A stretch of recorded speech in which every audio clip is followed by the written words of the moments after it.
The mining colony of Haven 4 lay far from the busy trade routes of the inner systems. It was a place built from hard work, dust, and the steady hum of machines.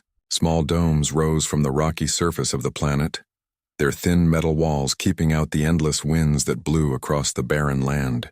At night, the twin moons cast pale light over the settlement, making the ground look silver and cold. Aaron had lived in the colony for most of his life. His family were mechanics, and from the time he could hold a tool, he had worked beside his father in the workshop. Now at 20, he was known among the settlers as the one who could fix anything. Machines, engines, circuits, farming drones. If it broke, Aaron could find a way to make it work again. It was late evening when Aaron first saw the strange figure outside the fence. He had been returning from the power relay station with a pack of tools slung over his shoulder. The night was quiet except for the sound of the wind. He glanced across the open land and noticed movement near the ridge. At first he thought it was one of the colony's drones wandering too far. Then he saw that it was not metal but a living being. Aaron stopped. His first thought was that it might be a lost settler, but the figure was too slender, too graceful, and the outline of the body was different. His heart beat faster as the figure stumbled and fell to the ground. He hurried to the fence and switched on his wrist light. The beam revealed what his eyes had not been able to see in the dim moonlight. It was a traveler, a person who was clearly not human. She had ears that rose high and flicked at the faintest sound, a tail that stretched behind her but hung at an odd angle, and eyes that reflected the light like a cat's in the dark. For a moment, Aaron froze. He had heard stories of alien visitors passing through distant colonies, but he had never seen one with his own eyes. The settlers of Haven 4 rarely had contact with outsiders. Most believed it was safer that way, but now one was lying hurt outside the safety of the fence. The figure tried to rise but collapsed again, clutching her tail with both hands. Even from where he stood, Aaron could see that the end of it was bent in the wrong way. She let out a sound that was half a cry and half a hiss, then grew still. Aaron's first instinct was to call the guards, but he hesitated. He remembered how the elders of the colony spoke of outsiders, with suspicion and caution. If he called the guards, they might drive her away or worse, believing her to be a threat.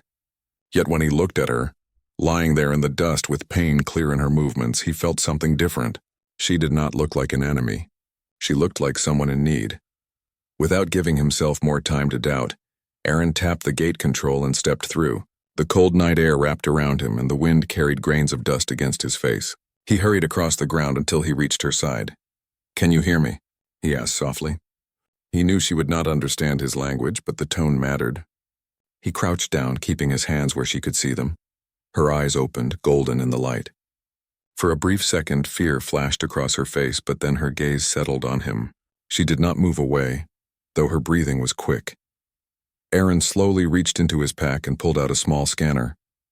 He kept his voice calm as he said, "I just want to help." Again, the words likely meant nothing to her, but his tone was gentle. He scanned the injured tail, and the device confirmed what he had guessed, a fracture at the lower section. He frowned.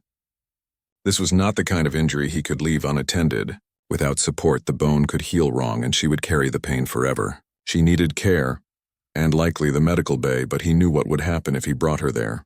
The settlers would argue. Some might refuse to treat her at all. The alien shifted slightly, her eyes never leaving his face. She seemed to sense his thoughts, though no words passed between them. Her ears twitched, catching every sound around them, but she did not pull away when he carefully slid an arm under her shoulders to help her sit. "You are lighter than I thought," Aaron murmured. He stood and helped her lean against him. She was taller than most human women, yet her frame was slender. Each step she tried to take ended with a wince of pain as the tail brushed the ground. "We will go to the workshop," he decided. "It is safer there." The journey back through the gate felt longer than usual. Aaron expected at any moment that someone would stop him and ask questions, but the colony streets were empty. Most settlers were already indoors at this hour, eating dinner or resting after long shifts. He led her quickly to the far side of the settlement, where the workshop stood near the storage domes. Inside, the familiar smell of metal and oil greeted him.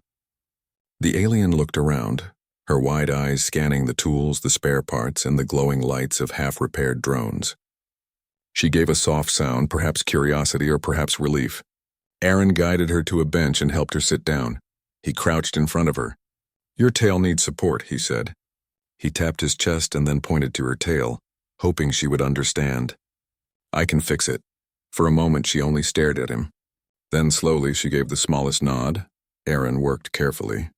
He gathered lightweight rods, soft padding, and joint stabilizers from his supplies. With patient hands, he built a brace that would hold the broken part steady without pressing too hard. The alien sat still, watching his every move. She flinched once when he touched the injured area, but when he murmured softly, she grew calm again. At last, he placed the brace around her tail and locked it into place. The pieces clicked together with a soft sound. Aaron leaned back, wiping the sweat from his forehead. There, he said with a small smile. That should help. The alien blinked, then slowly tested her tail. The pain seemed lessened. She let out a sound unlike any Aaron had heard before. It was soft, deep, and soothing, almost like the hum of a small engine, but warmer.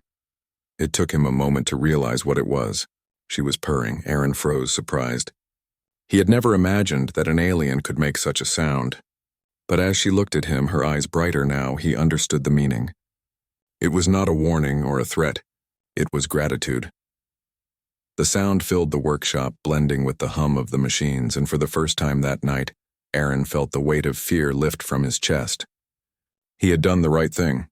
He did not know who she was, where she had come from, or why fate had brought her to Haven 4. But one thing was certain. Their meeting was only the beginning of a story that would change both their lives. The workshop of Aaron was small but alive with activity. Old machines lined the walls, their surfaces scratched from years of use. Spare parts were stacked neatly in crates, while half-finished projects waited on shelves. For Aaron, this place was more than a workplace. It was home, a space where he could think clearly and create solutions for any problem. Now the workshop had a new purpose. An alien guest sat quietly on the repair bench, her golden eyes watching everything with alertness. Her tail, braced with the device Aaron had built the night before, rested gently at her side. Aaron had not slept. He had stayed in the workshop, sitting nearby in case she needed help. At first he thought she might panic or try to escape, but instead she remained calm. She studied the tools, the lights, and even the way Aaron moved. From time to time she gave that strange sound again, the soft purring that filled the air with warmth. Morning came slowly. Sunlight slipped through the thin windows, painting the metal floor with pale gold. Aaron rose and stretched his stiff shoulders. The alien tilted her head, her ears twitching as if listening to the new sounds of the waking colony outside. I need to check the brace, Aaron said, though he knew she could not understand his words. He pointed to her tail and then tapped the device on his wrist, trying to show his intent. She blinked once and nodded slightly as though she was beginning to follow his gestures. Carefully, Aaron removed the temporary brace. The injured part looked steadier but still fragile. He frowned. What he had built last night was only a quick solution. If she was to heal properly, she needed something stronger and more precise. He moved to his work table and began searching through his supplies. He needed light alloy rods, flexible joints, and a stabilizer that could adjust as her body moved. While his hands worked, his thoughts turned toward the questions that had been bothering him since he found her. Who was she? Where had she come from? And why was she alone, wandering so close to the colony at night? He looked back at her. She was examining a small drone on the shelf. Her fingers, long and elegant, traced the edges of the machine as though she recognized its purpose. Her movements were careful, respectful. Aaron noticed that she had the hands of someone who understood machines. When he returned with the new parts, she placed the drone back in its place and watched him again. He set the materials on the bench and began to work. The alien leaned forward, her eyes fixed on every motion. You are curious, aren't you? Aaron said with a smile. You like machines too? She tilted her head as if she sensed the meaning even without knowing the words. Her ears flicked at the sound of his voice, and for a moment, Aaron felt less like he was speaking into silence. Piece by piece, he built a proper brace. He shaped the alloy rods to match the curve of her tail, patted the inside so it would not press too hard, and added small joints that would allow movement while keeping the broken parts stable. The design grew more complex than he first planned, almost as if her presence inspired him to do better than usual. When the device was ready, he showed it to her. He pointed to her tail and then lifted the brace, letting her see how it worked. She reached out and touched it, her fingers brushing the smooth alloy. Then she looked at him and gave a short nod. With steady hands, Aaron placed the brace around her tail.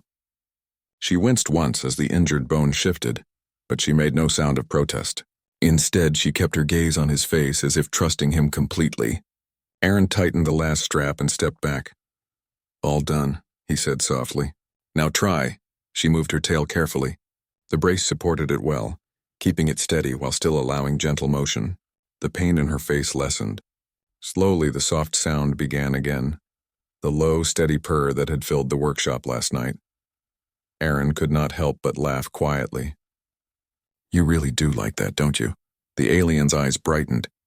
She touched the brace again, then looked at him and gave a small smile. It was the first time he had seen her make such an expression, and it surprised him how human it looked. Just then, the workshop door slid open. Aaron turned quickly. It was Mara, one of the settlers who often came to him for repairs. She stepped inside holding a broken data tablet, but stopped when she saw the alien. Her eyes widened. "Aaron, what is that?" Aaron's heart jumped. He had hoped to keep the alien hidden a little longer until he could decide what to do. He stepped forward. "She is hurt. I found her outside the fence last night. I could not just leave her there." Mara stared. "The elders will not be happy. They will say she is dangerous." "She is not dangerous," Aaron said firmly. He glanced back at the alien, who sat quietly, her golden eyes calm. "She needed help, and I gave it. That is all." Mara frowned, torn between fear and curiosity. "She looks different. Like a person, but not." "She is a person," Aaron replied. "Different, yes, but still a person." For a long moment, Mara studied the alien. Finally, she lowered her voice. "I will not tell anyone, but be careful. If the guards see her, they will call the council." She placed the broken tablet on the work table and left quickly. Aaron sighed and rubbed his forehead. He knew Mara was right. The colony valued safety above all else, and anything unknown was seen as a risk. If word spread, the elders might demand that the alien be sent away. He turned back to her. She had not moved during the conversation, but her ears twitched as if she had listened closely. Aaron wondered how much she had understood from their tone and expressions. "Do not worry," he said gently. "I will not let them hurt you." The purring sound returned, soft and steady. The rest of the day passed with quiet progress. Aaron tested the brace again and adjusted it for comfort. The alien watched and even helped, holding part steady when he needed an extra hand. Though no words passed between them, they worked together smoothly, almost as if they had done so before. When evening came, Aaron prepared a simple meal of nutrient bread and fruit from the colony farms. He set the plate before her, unsure if she would accept it. She studied the food, sniffed it, then carefully took a piece. After a pause, she ate slowly. "Good," Aaron said, relieved. "At least we can share something." She finished the meal with quiet grace. Then she looked around the workshop as though trying to understand his world. She pointed at a tool on the wall, then at another, making soft sounds as if naming them in her own language. Aaron listened, fascinated. He repeated the sounds, clumsy but earnest, and she gave a small nod each time he tried. In this way, they began to build the first bridge between their worlds. As night fell, Aaron sat across from her, his thoughts heavy yet hopeful. He knew the days ahead would not be easy. The colony would not accept her easily, and danger might follow if others discovered her presence. But when he looked at her, sitting calmly with her tail supported by the brace he had built, he felt certain he had made the right choice.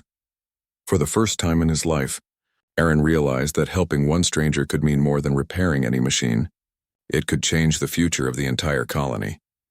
And as the alien purred softly once more, Aaron felt that the bond forming between them was stronger than any fear.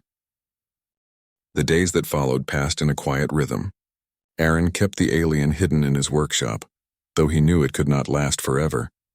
Still, each morning when he opened his eyes and saw her sitting there, calm and curious, he felt a sense of purpose he had never known before. The colony outside continued its daily work. Mining crews went into the hills, farmers tended to crops inside the domes, and traders checked the storage depots for supplies. Life carried on as usual, and most of the settlers had no idea that an alien lived in their midst.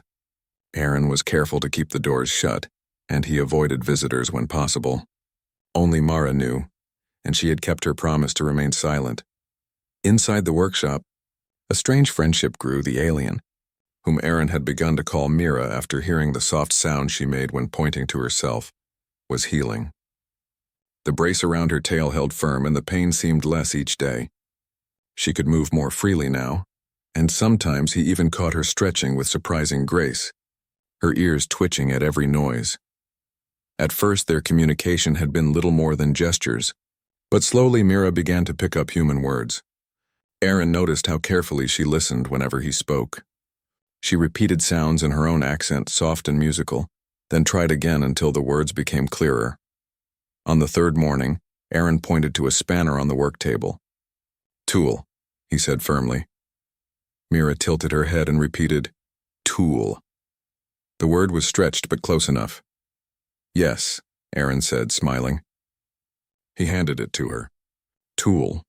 She nodded and handed it back, her golden eyes shining with pride. Then she pointed to herself. "Mira," Aaron's heart warmed. "Mira," he repeated. From then on, the lessons continued each day. He showed her objects around the workshop and named them. She repeated the words, and slowly her vocabulary grew. In return, she taught him sounds from her own language, though they were harder for him to shape. Still, she seemed delighted whenever he tried.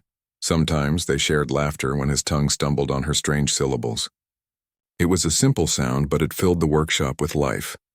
Outside, the colony began to notice small things. Someone said they heard a new voice from the workshop. Another claimed they saw movement through the window at night. Aaron brushed off their questions with excuses, but deep inside he knew time was running out. One afternoon, while Mira was practicing words with him, a loud knock sounded on the door. Aaron stiffened. Mira's ears twitched, and she looked to him for guidance. He whispered, "Stay quiet," opening the door a crack. Aaron found Thomas, one of the mining crew leaders, standing outside. "Aaron," Thomas said, his rough voice carrying suspicion, "some of the settlers say they hear strange sounds coming from your shop. You keeping animals in here?" Aaron forced a laugh. "No, Thomas, just the drones. I have been running tests late at night. Maybe the noise carried." Thomas frowned but accepted the answer. "Well, keep it down. People are talking. You know how they get." He left without pressing further.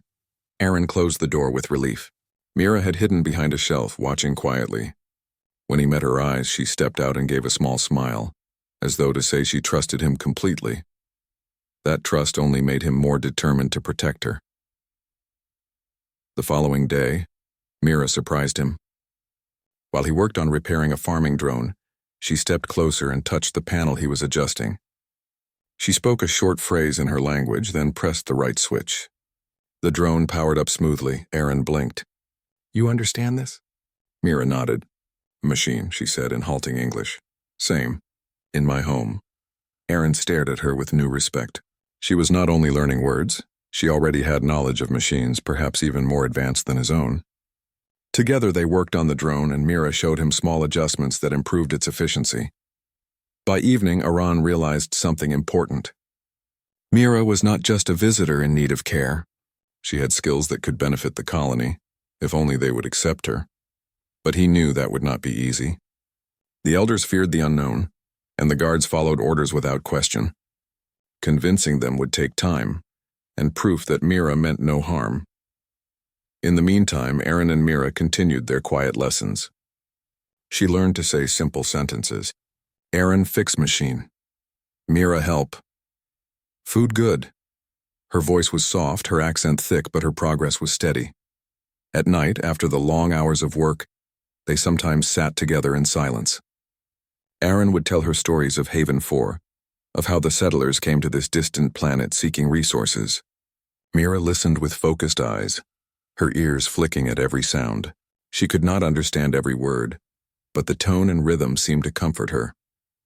In return, Mira told her own stories in her language, using gestures to help him understand. She spoke of tall cities under alien skies, of great ships that crossed the stars, and of her people who valued harmony with machines and nature alike. Though Aaron could only piece together fragments, he felt the depth of her world in her voice. It was during one of these nights that Aaron realized something had changed inside him. He no longer saw Mira as simply an alien or a stranger. She had become a friend, someone whose presence made the workshop feel brighter. But outside, the colony was restless. Word of unusual noises spread. A guard passed by more often, casting suspicious looks at Iran's door. Mara came once more to warn him. They are starting to ask questions, she whispered. The council will not wait long. If they learn you are hiding her, they may take her away. Aaron clenched his fists. I will not let that happen. Mara hesitated. Then you must show them she is no threat. If she can prove her worth, maybe they will listen. After Mara left, Aaron sat in thought. She was right. Hiding Mira forever was impossible. One day the truth would come out. If that day came too soon, fear could destroy everything. But if he prepared, if he showed the colony the truth of who Mira was, maybe they would see her as he did. The next morning, Aaron explained his idea to Mira as best as he could. He pointed to the farming drone, then to the fields beyond the domes. Help, show them. They will see. Mira listened carefully, then nodded. Show, she repeated. Together they prepared. Mira adjusted the drone's systems, improving the balance of its sensors. Aaron added upgrades that increased its durability. When they finished, the drone worked better than ever before. Aaron felt hope rising. If the colony saw that Mira could help improve their machines, perhaps they would accept her presence. But he also felt the shadow of danger. For now, their secret was safe, but the eyes of the colony were watching. Time was short. That night, as he sat with Mira, she gave her soft purring sound once more. Aaron listened, comforted by the gentle rhythm. He realized that no matter what came next, fear, suspicion, or even danger, he would stand beside her. Because in the quiet of his workshop, two different worlds had begun to learn from each other. And that bond was stronger than any fear the colony might hold. The colony of Haven 4 had always lived in uneasy peace. It was small, far from the busy trade routes, and most outsiders ignored it. The settlers liked it that way. Safety came from being unnoticed, but safety never lasted forever. One evening, while Aaron and Mira worked in the workshop, a sharp alarm echoed across the colony. The sound was clear and urgent, a signal of incoming ships.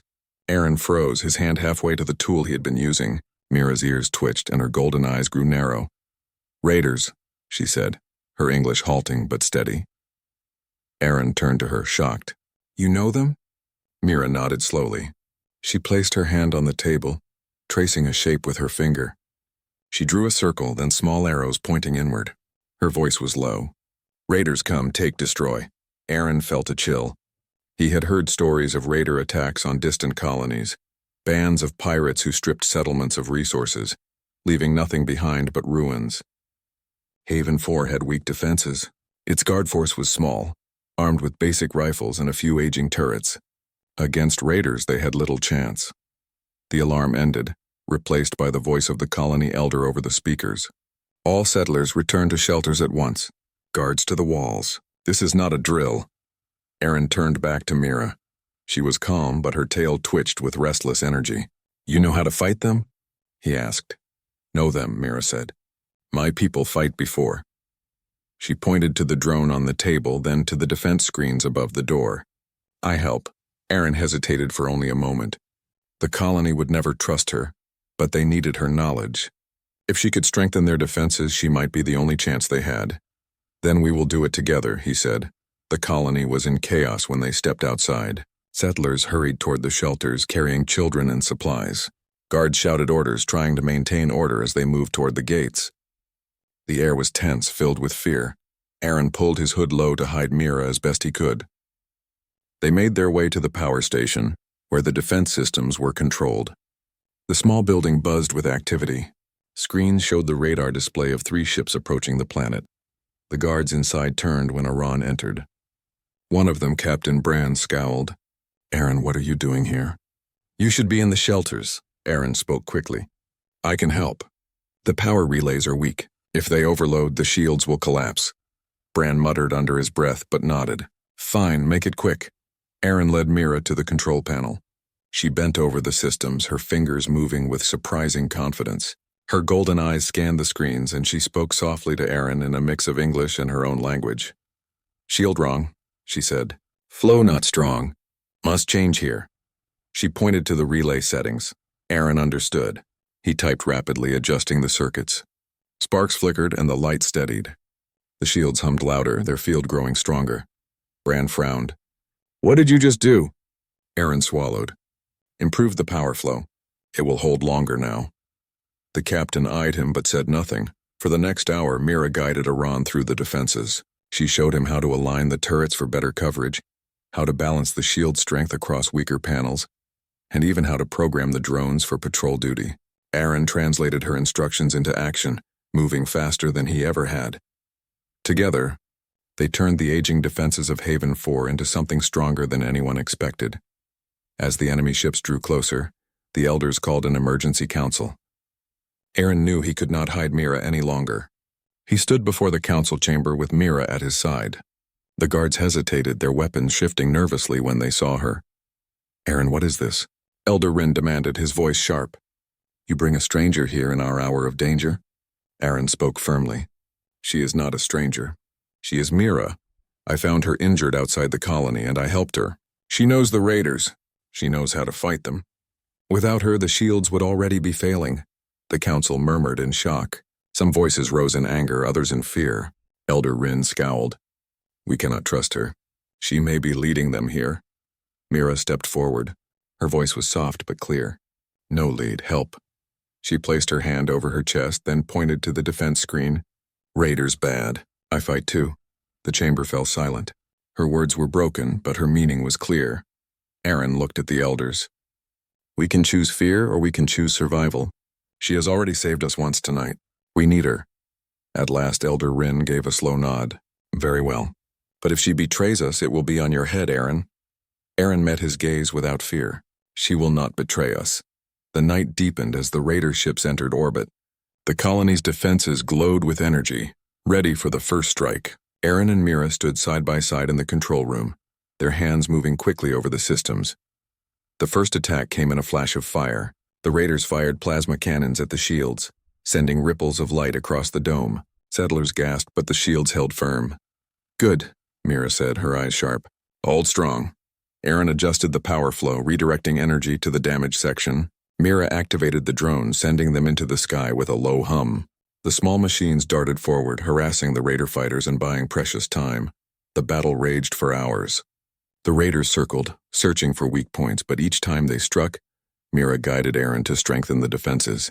Together they moved as one, their minds working in harmony. At one point, a direct hit shook the power station, knocking Aaron to the ground.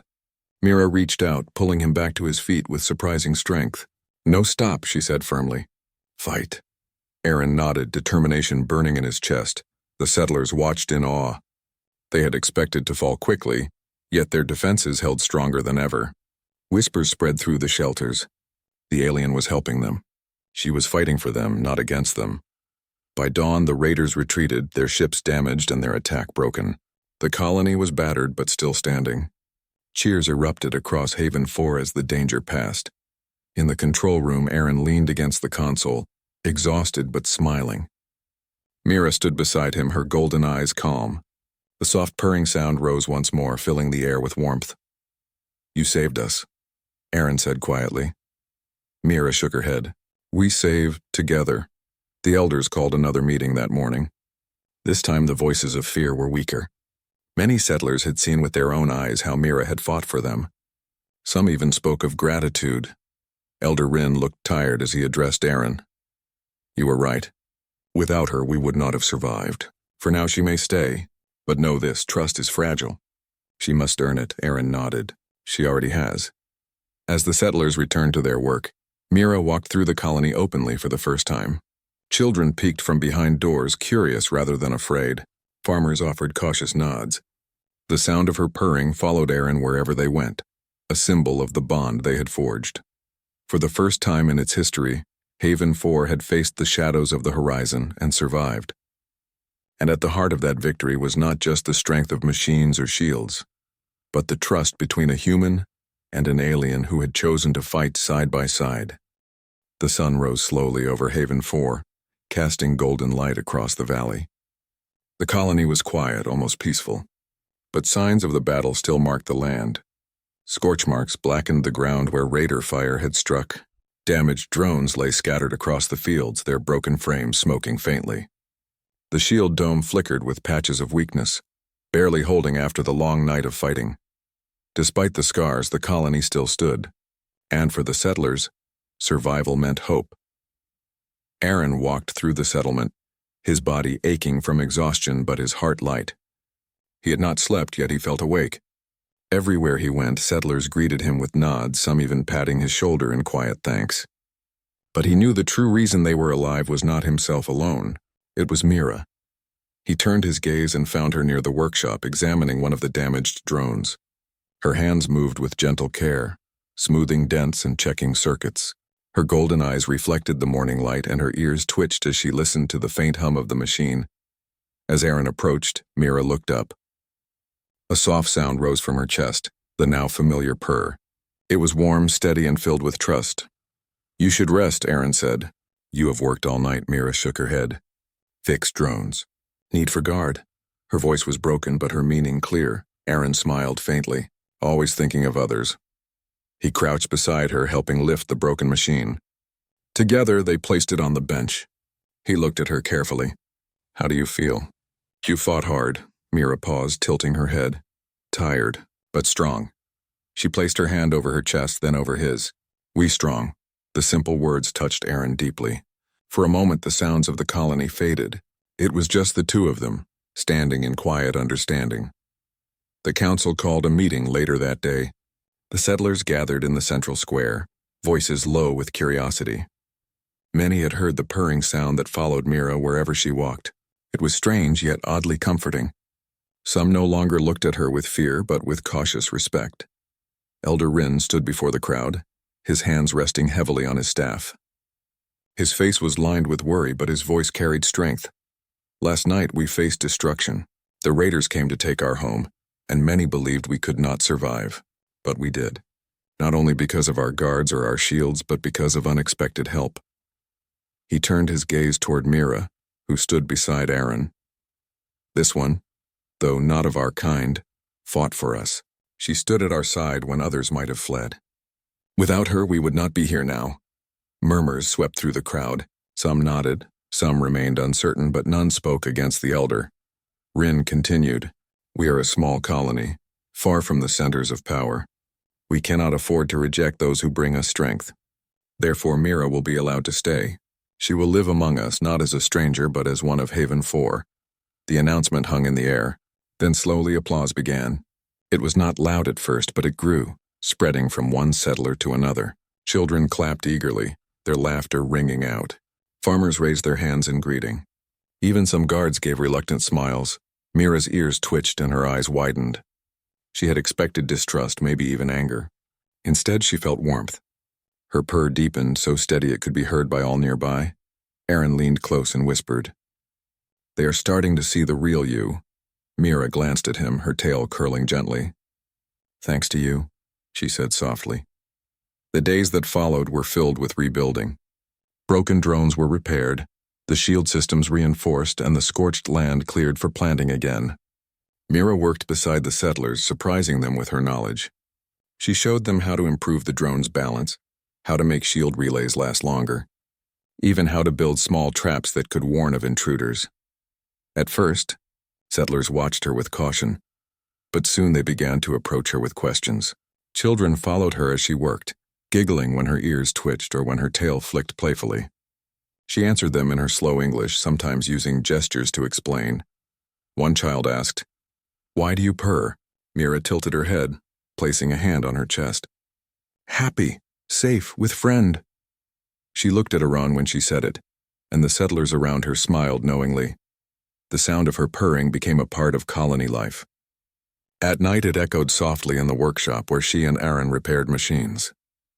During meals it hummed as she sat with the settlers learning their customs. For the first time Mira felt she had a place. But peace was never simple. Scouts reported that the raiders were not gone for good. They had been driven away, but they might return with more ships. The colony could not rely on luck alone. Aaron gathered with the guards one evening, studying maps of the valley. "We need stronger defenses," he said. "If they return, we must be ready." Mira stood beside him, pointing to the hills. "Good place for watch. Drones hide there." She moved her hand to the river. "Water. Can use for power." Bran, the captain of the guards, studied her suggestions. He no longer looked at her with distrust. Instead, he nodded. "She is right. We can set new outposts here and here. It will give us warning before the raiders reach the colony. Aaron felt pride. Mira was no longer just tolerated. She was listened to. Over the weeks, Haven 4 transformed. New drone patrols swept the skies. Shield generators were repaired and expanded. Small towers rose along the hillsides, built with Mira's help. The settlers learned from her, and she learned from them. In the evenings, when work was done, Aaron and Mira would sit near the workshop watching the stars. The silence between them was easy, filled with trust. Mira often purred, leaning back against the bench, her eyes calm. One night, Aaron asked quietly, "Do you miss your people?" Mira's ears drooped slightly. "Yes, miss home. But home gone, raiders, destroy." She looked at him with steady eyes. "Now here, new home." Aaron felt a swell of emotion. "Then you belong here. With us." Mira placed her hand over his again, repeating softly, "With you." Months passed. The colony grew stronger. The settlers no longer feared every shadow in the sky. And Mira was no longer seen as an outsider. She was part of their community. Farmers shared harvests with her. Children ran to greet her in the mornings. Guards trained with her, learning tactics from her past battles. And through it all, she remained closest to Aaron. They worked together, ate together, and often walked the fields side by side. Wherever they went, her steady purring followed, a sound that came to mean safety and hope for everyone who heard it. Elder Rin once said to Aaron, "When you brought her here, I feared you had doomed us. But now I see you gave us a gift. Do not let anyone tell you otherwise." Aaron only smiled. "I never doubted her." The day finally came when Raider scouts appeared again at the edge of the system. But this time, Haven 4 was ready. The drones rose into the sky in perfect formation, guided by Mira's designs. Shields glowed with steady strength, no longer flickering. Outposts on the hills lit up, signaling the colony long before the raiders could approach. When the enemy saw the defenses, they did not attack. They turned away, unwilling to risk heavy losses. The settlers cheered as the threat faded. This time there was no fear, only pride. They had not only survived, they had grown strong. Aaron stood at the gates watching the sky. Mira stood beside him, her tail curling gently as her purr rose once more. "We did it," Aaron said softly. Mira nodded. Together. He looked at her, feeling a bond stronger than words could express. She had come to him broken, her tail injured, her spirit weary. Now she stood beside him, whole again, her presence a symbol of resilience. And every time she looked at him, every time her golden eyes shone and her steady purr filled the air, Aaron knew one truth with certainty. She was not just an alien he had healed. She was family. She was home. From that day onward, Haven 4 was no longer just a distant colony. It became a story of unity, a place where different lives came together and endured. And at the center of it was a human who had chosen kindness, and an alien cat girl who purred every time she saw him.